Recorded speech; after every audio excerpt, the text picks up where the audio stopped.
আসসালামু আলাইকুম। আজ ছিল ৪১তম ব্যাচের পাসিং আউট প্যারেড।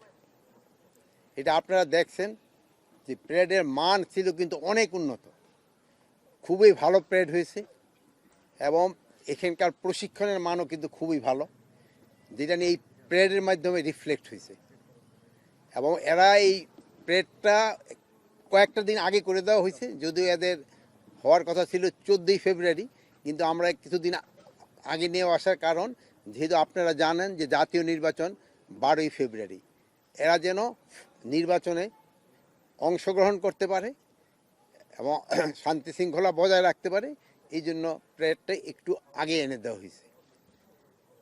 আর আপনারা দোয়া করবেন এরা যেন তাদের কর্মস্থলে গিয়ে ভালোভাবে কাজ করতে পারে এবং তারা পেশাদারিত্বের সাথে যেন কাজ করতে পারে। এই যে আপনারা জানেন যে নির্বাচন আসলেই আপনারাই বললেন যে দুষ্টচক্র একটু সক্রিয় হয়ে ওঠে।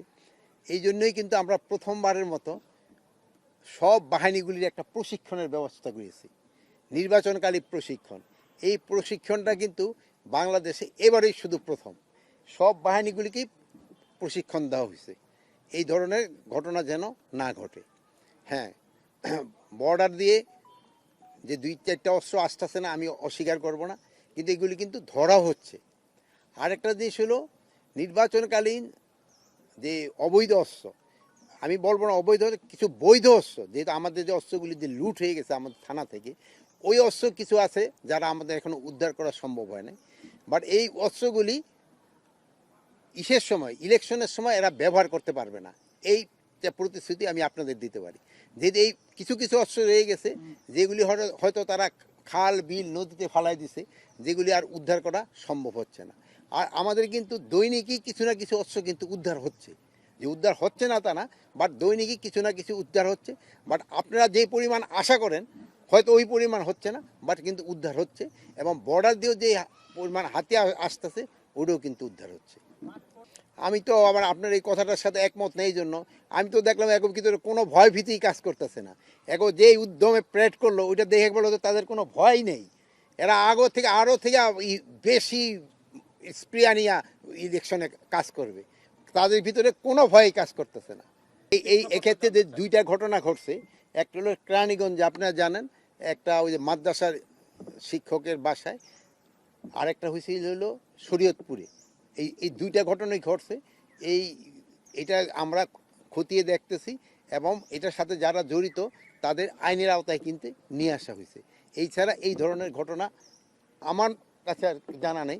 আপনাদের কাছে যদি জানা থাকে আপনারা আমার জিজ্ঞেস করতে পারেন। জঙ্গি বা চরমপন্থী তৎপরতা কি বেড়েছে না কমছে? এটা আপনারা আমাদের কাছে জিজ্ঞেস না করে আপনারা জানেন, এখন জঙ্গিবাদ এবং চরমপন্থী আগের থেকে অনেক অনেক কম।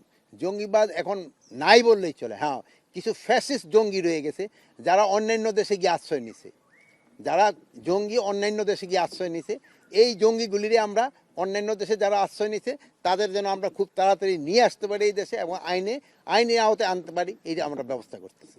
মানে আপনি যে প্রশ্নটা জিজ্ঞেস করলেন এটা তো আমি অস্বীকার করব না, এখান থেকে কয়েকজন পালিয়েছে এবং তাদের ধরে এনে আইনের আওতায় যত তাড়াতাড়ি আনা যায় এই ব্যবস্থা করা হচ্ছে। পুলিশ কমিশনের খবরটা একটু যদি বলতেন। পুলিশ কমিশন তো অলরেডি পাস হয়ে গেছে, পুলিশ কমিশন অলরেডি পাস হয়ে গেছে। কি উপকার হবে? এইটা পুলিশ কমিশনটা করা হয়েছে জনগণের উপকার করার জন্য, আইন করা হয় জনগণের উপকার করার জন্য। পুলিশ কমিশনটা এমনভাবে করা গেছে যেখানে যেন একটা জনবান্ধব পুলিশ গড়ে ওঠে। আমি একটা আপনারা আজকে দেখছেন, আমি একটা কথা বারবার বলছি, পুলিশদের অন্যায় আদেশ যেন তারা ক্যারি আউট না করে এবং দুর্নীতির সাথে যেন তারা না জড়ায় এবং তারা যেন কোনো রাজনৈতিক দলের সদস্যের মতো ব্যবহার না করে।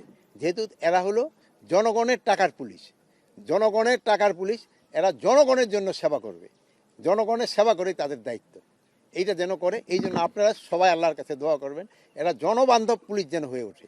ভালো থাকেন, দোয়া করি। আল্লাহ হাফেজ।